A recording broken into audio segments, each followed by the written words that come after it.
This is something we've been talking forever. But now they've discovered it with $1 billion research. And I've seen hundreds and thousands of people who just become healthy and well. If something appears on my plate, if I just feel this, I know what to eat and what not to eat.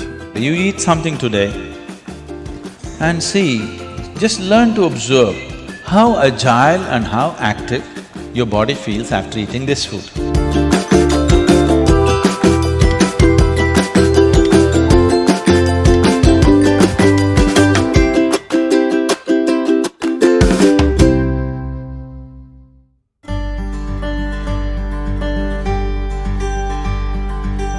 The simple thing right now that's a rage in the world is, if you come to our ashram, all the people there who are physically immensely active eat 10 o'clock in the morning, 7 o'clock in the evening, 2 meals. How many doctors have been telling me that they will die of malnourishment, this will happen, that will happen, you must do this, you must do that. I eat only 1 meal a day most of the days. 1 big meal I eat and that's it. And doctors telling me, no, Sadhguru, the way you're traveling, this will happen, that will happen, you must eat at least once in 4 hours, something you must eat. I said, leave me alone, I'm doing fine. But now, a big university in America comes up with this called intermittent fasting. It's not nonsense, it's good, but they rediscovered something that we have known forever. Now everybody is saying there must be a 16-hour gap. Then all your ailments will go away. What the hell were we saying all these thousands of years? The simple thing is, there are many aspects to this, psychological, physiological. But now cancer is on the rise in the world. A cancerous cell is like a criminal in the society, all of us have in our bodies. Only if their concentration becomes more than what they should be, or they gang up and locate themselves in one place, they become like organized crime. There are pickpockets in Kochi, I'm sure. Hello? There are small-time criminals, individually operating in twos and threes. We don't take it very seriously, we leave it because it happens.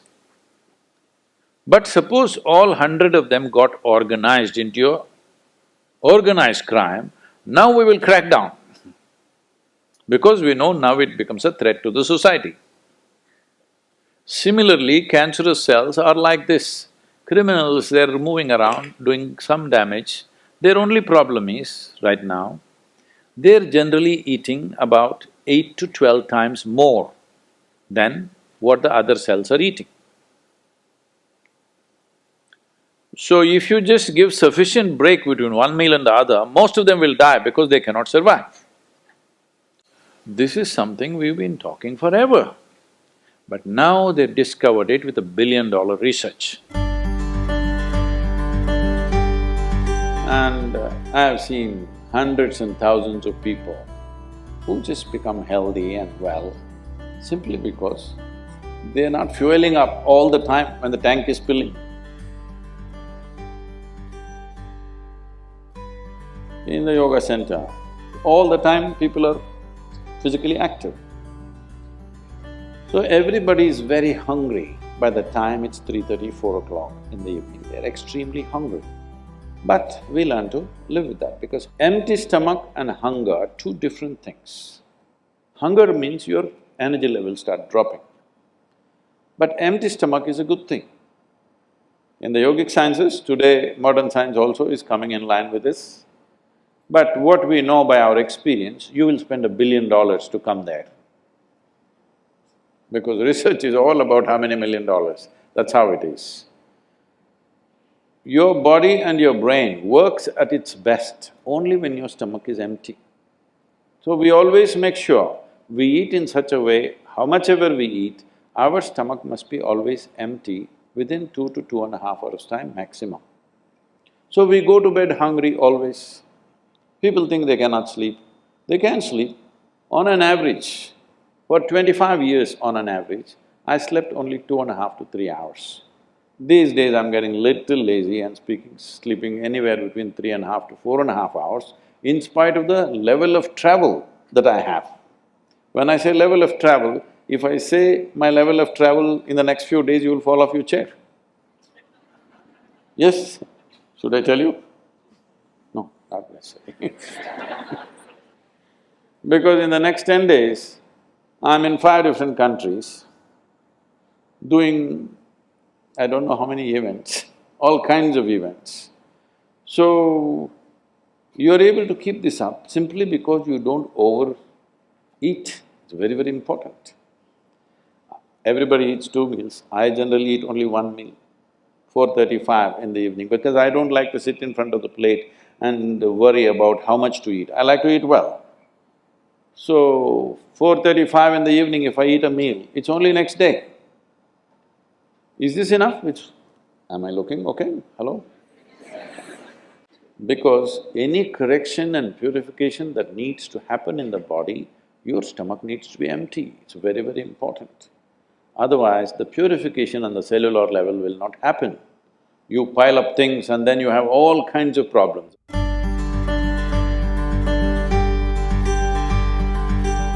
When you don't touch the food, you do not know what it is. If food is not good enough to be touched, I don't know how it's good enough to be eaten. So we should not have listened to our mothers and we should eat with our fingers because touching our food helps us stay in contact with it. The cleanliness of your hands is entirely in your hands. The cleanliness of the fork is not entirely in your hands. This is true.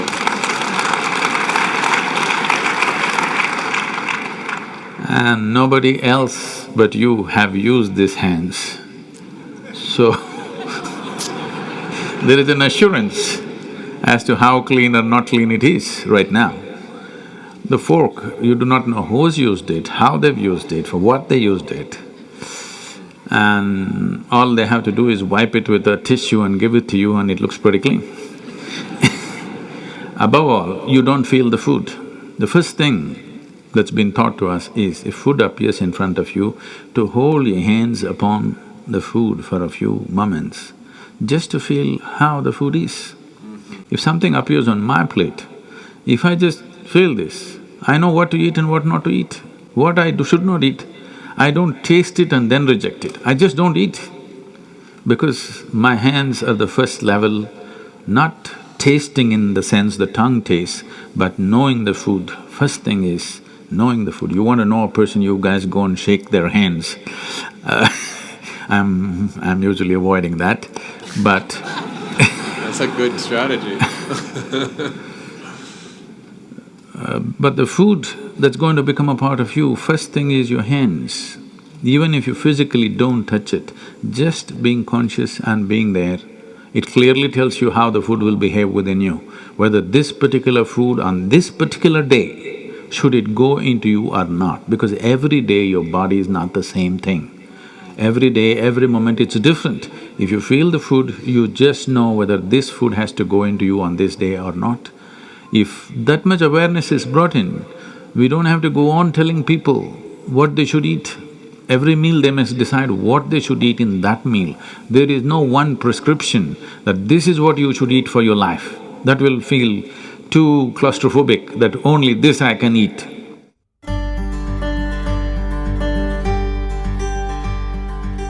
Your selection of food and consumption of food also must happen consciously. More than what you eat, how you eat it is also equally important. When I say how you eat it, these are all live substances. Every one of them had a life of their own, whether it's a plant, animal, vegetable, every one of them had a life of their own. Now in some way, you're making food out of it, you must consume it with utmost gratitude. If you approach it with a certain sense of gratitude and reverence towards the food that you eat, when I say reverence, it may feel like too much for you, but I'm asking you, let's say we put you in a room and you had nothing to eat for 5 days. If God appears in front of you, what will you ask for? Food? So that's how important it is. You must understand the food on your plate is not just a substance, it is not a material, it is not a commodity, it is life. It is the life-making material for you. So you must treat it as such.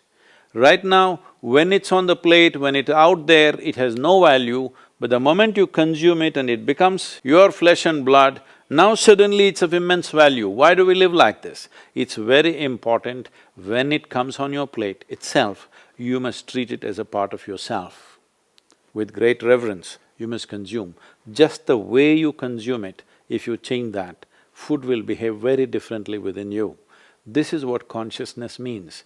If people say your consciousness has no impact on your life, only chemical structures have impact, I'm very sorry for them because that's not how life works. Human consciousness has a deep and profound impact on everything that we touch, especially the food that we are making another life as a part of ourselves. When we're doing such an act, it's very, very important we treat it with utmost gratitude and reverence.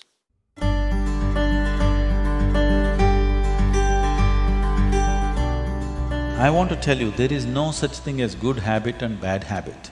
Habit means you are functioning unconsciously. If you're functioning unconsciously, that's a bad thing because the whole thing about being human is we are capable of doing things consciously. That is the beauty of being human, that we can do everything consciously. What an animal does unconsciously, we can do the same thing consciously. We can eat unconsciously or we can eat consciously. We can breathe unconsciously or we can breathe consciously. Everything that we can do it consciously. The moment we do something consciously, suddenly that human being looks very refined and wonderful. Just because somebody walks and speaks consciously, doesn't he become a beautiful human being? Yes or no? That's all. So why is it that we are trying to develop habits as if there's a good thing? Habit means fixed realities, where you don't have to think. You get up in the morning and it'll happen to you. No, don't try to automize your life. That is not efficiency, that is the efficiency of the machine. This one is supposed to function intelligently and consciously. Nobody is expecting it to function like a machine. So, about food and stuff, food must be suitable for the body that we eat for. It is for the body. This is a building material for this body, the food that you're eating. What is the appropriate food? Unfortunately, is all messed up right now. Traditionally, we ate very sensibly in this country, but these 1,000 years of innovations have brought other kinds of food cultures, and today the national diet is pizza or pasta. What is it? Which is one? I don't know. Both were competing. So, we are losing our sense about food. It's definitely time to look at what is the most suitable thing. If I go into that food, it's a very long process, but you must experiment with food, not just by the tongue, but by the body. You eat something today and see, just learn to observe how agile and how active your body feels after eating this food. If it feels like it wants to go to the grave, that's not good food. If it feels like it wants to be alive after eating this, except coffee, because that's a stimulant. If you eat food and your body feels very agile and alive, that means it's good food, body is liking it. If you eat something, it feels dull, that means it's not liking it, it's having difficulty with it, that's why it feels dull. So just on this basis, there's a much… this is a very simplistic way of putting